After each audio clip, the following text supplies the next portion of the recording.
Hello students, welcome back to my channel. Vishal Gupta आपका teacher. कैसे हो आप सब स्टूडेंट्स? इस वीडियो में मैं आपको क्लास 12 सब्जेक्ट अकाउंटेंसी का जो हमारा चैप्टर है dissolution of A partnership firm, उसका अकाउंटिंग ट्रीटमेंट कराने जा रहा हूँ डिसोल्यूशन का। तो चलिए स्टार्ट करते हैं इसके पोर्शन को। When a firm is dissolved, assets are realised, outside liabilities are paid and any shortage or excess of cash being met by partners. तो बच्चों इसका मतलब कि जब कोई फर्म डिसॉल्व होती है तो एसेट्स रियलाइज की जाती हैं, मतलब बेच दी जाती हैं, और लायबिलिटीज़ पे की जाती हैं, और यदि कोई शॉर्टेज होती है तो पार्टनर से मंगवा लिया जाता है, एक्सेस होता है तो उनको पेड बैक कर दिया जाता है, पैसा वापस लौटा दिया जाता है उनका।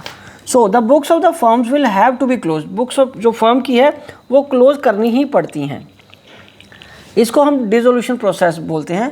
तो डिसोल्यूशन प्रोसेस स्टार्ट कैसे होता है? बाय फॉलोइंग अकाउंट्स फर्म में बनाने के साथ।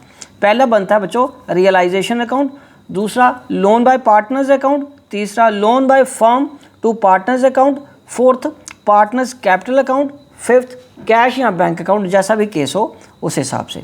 तो अब आगे बात करते हैं अकाउंटिंग एंट्रीज कौन कौन सी हो सकती हैं। बच्चों सबसे पहले मैं बात करूंगा कि हमें एसेट्स को क्लोज करने की एंट्री करनी है।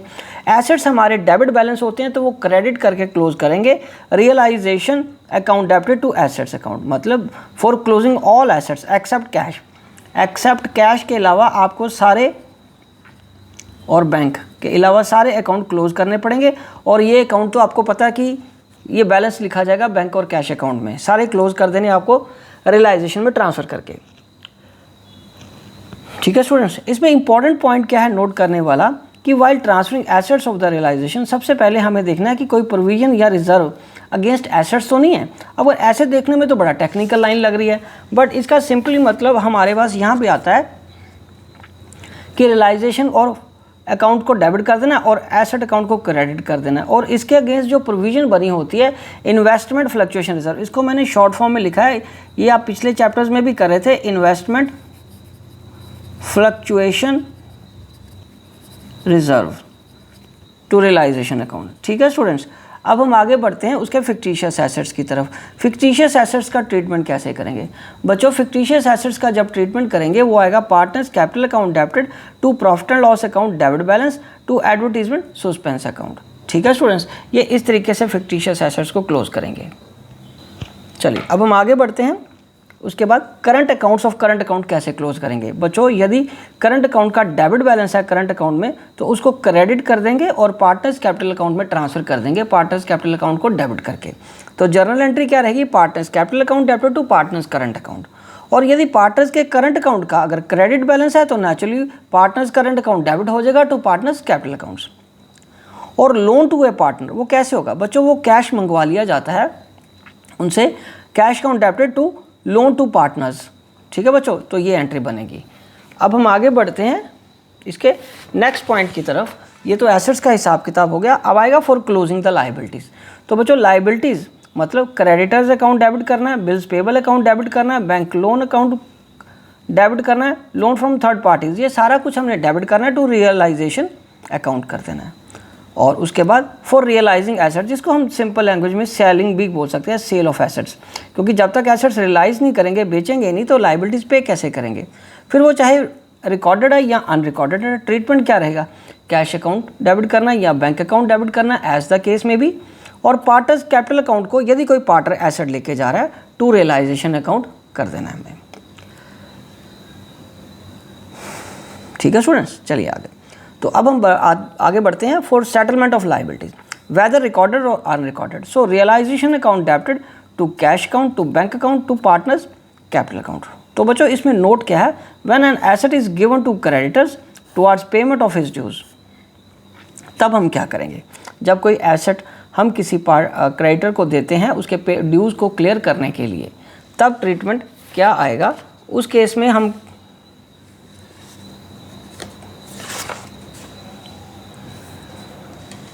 नो एंट्री पास होगी। उसमें क्या होगा? No entry. जब कोई एक एसेट क्रेडिटर्स को दी जाती है उसके पेमेंट्स को क्लियर करने के लिए, तो उस केस में स्टूडेंट्स कोई भी एंट्री पास नहीं होगी। ठीक है, नो एंट्री, वो उसके साथ ऑफसेट हो जाता है। ठीक है बच्चों, समझ लग गया?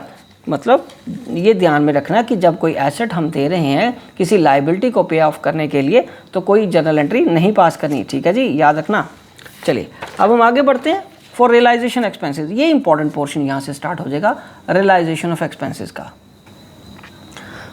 द पॉसिबल सर्कमस्टांसिस क्या हो सकते हैं रियलाइजेशन एक्सपेंसेस के, वो एक एक करके बात करते हैं। अब पार्टनर इज पेड रेमुनरेशन, एक पार्टनर को रेमुनरेशन जिसको सैलरी बोला जाता है वो दी जाएगी, और realization expenses are to be borne by the firm. Salary partner को देनी है और रियलाइजेशन एक्सपेंसेस फर्म ने बोर्न करने हैं। तो यहाँ आएगा realization account debited to partners capital account for remuneration, और उसके बाद क्या है बच्चों, realisation account debited to bank या cash account for realisation expenses borne and paid by the firm, और उसके बाद for realisation expenses borne by the firm but paid by the partner. उस केस में हमें क्या करना है, realisation account debit to partners capital account, और for realisation expenses borne by the firm but partly paid by the firm and partly by the partner.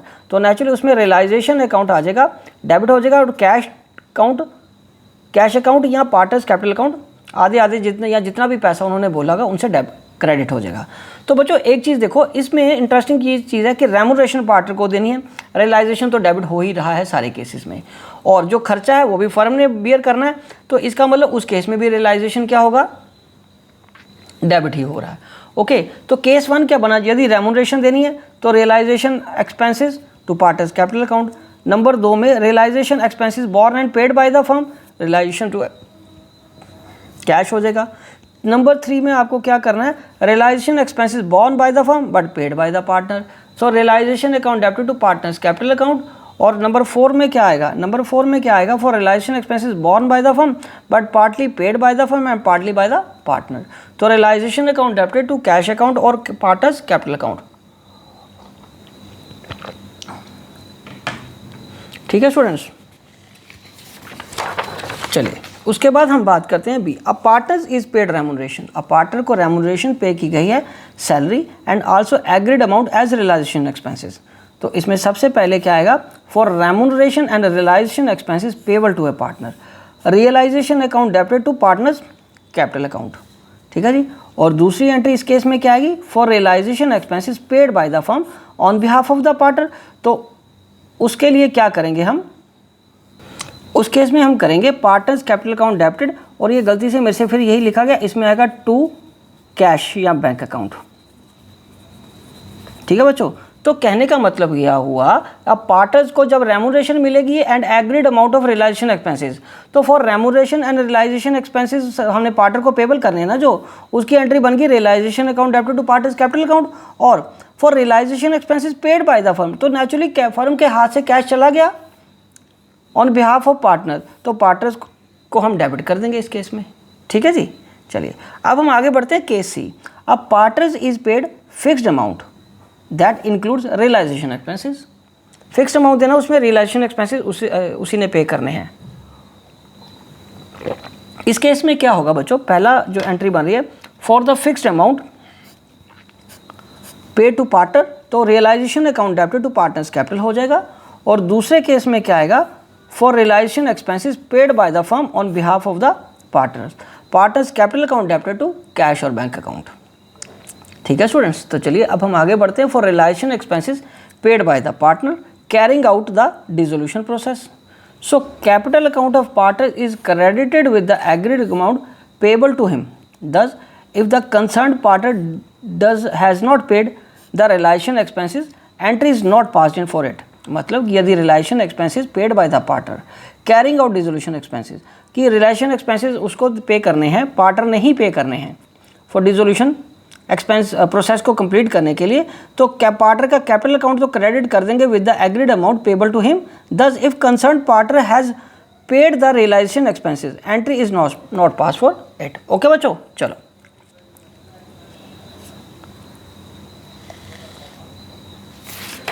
आगे हम बढ़ते हैं, journal entries on payment of realisation expenses. तो बच्चों इसमें क्या आ रहा है, when realisation expenses are borne and also paid by the firm, तो बच्चों इसमें आ जाएगा realisation account debited to cash या बैंक अकाउंट। और बच्चों सेकंड एंट्री इसकी क्या बन जाती है, सिर्फ एक्सपेंसेस की, when remuneration expenses were to be borne by firm and are paid by the partner, तो पार्टनर पे करेगा तो पार्टनर को क्रेडिट कर दो, रियलाइजेशन का खर्चा तो हमारा है ही है, realization expenses account debited to partners capital account. उसके बाद when realisation expenses are borne by and paid by the same partner, borne भी उसी ने करने और पेड भी उसी ने किए हैं, तो यहाँ आ जाएगा नो एंट्री।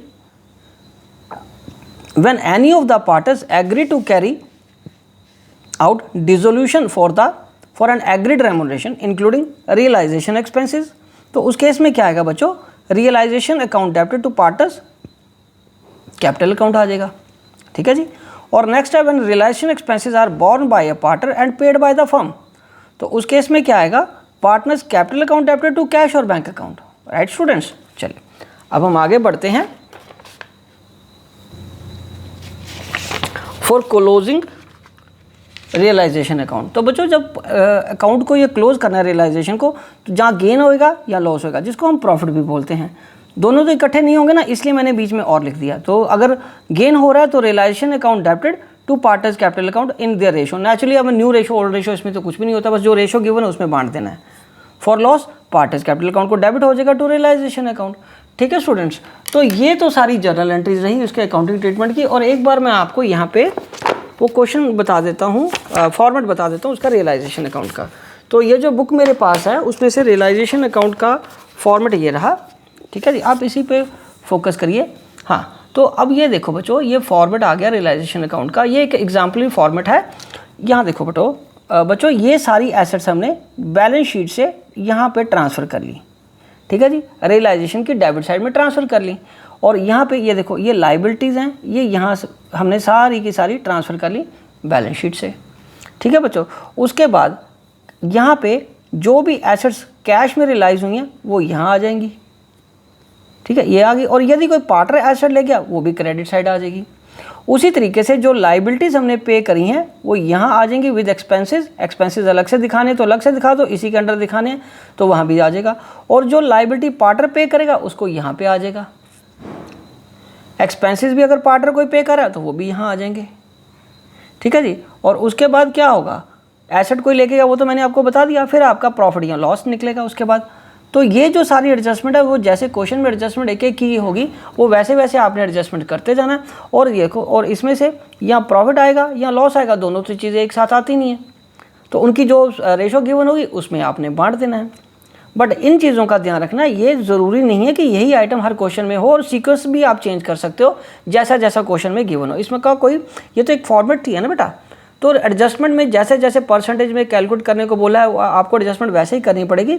लेकिन यहाँ पे आपको एग्जाम्पल के फॉर्म में या फॉर्मेट के फॉर्म में यही दिखाया है कि बेचने पे, रियलाइज होने पे एसेट्स यहाँ आएंगी, लाइबिलिटीज़ पे करने पे लाइबिलिटीज़ बैंक से यहाँ पे हो जाएंगी डेबिट साइड में। ठीक है स्टूडेंट्स, तो आई होप कि ये क्वेश्चंस आप अच्छे तरीके से कर रहे हो। बस आप एक्सपेंसेस के क्वेश्चंस पे को ज़रा थोड़ा सा फोकस करना। कई बार होता क्या है कि जो थ्योरेटिकल पोर्शन है वो पढ़ने से बच्चों को थोड़ा लगता है कि ये बोरिंग सा हो गया, कि क्वेश्चन करके देखते हैं सर, उससे हमें लॉजिक क्लियर होगा। तो आप एक बार इस फॉर्मेट को पढ़ने के बाद एक दो प्रैक्टिकल प्रॉब्लम्स एक्सपेंसेस के प्रैक्टिकल प्रॉब्लम्स करके देखिए, आपकी प्रॉब्लम सॉल्व हो जाएगी। उसके बावजूद भी यदि आपकी कोई क्वेरी है तो आप अपनी क्वेरी मेरे को कमेंट बॉक्स में भेजिए, मैं उसका सूटेबल रिप्लाई आपको ज़रूर दूंगा। So wishing you good luck.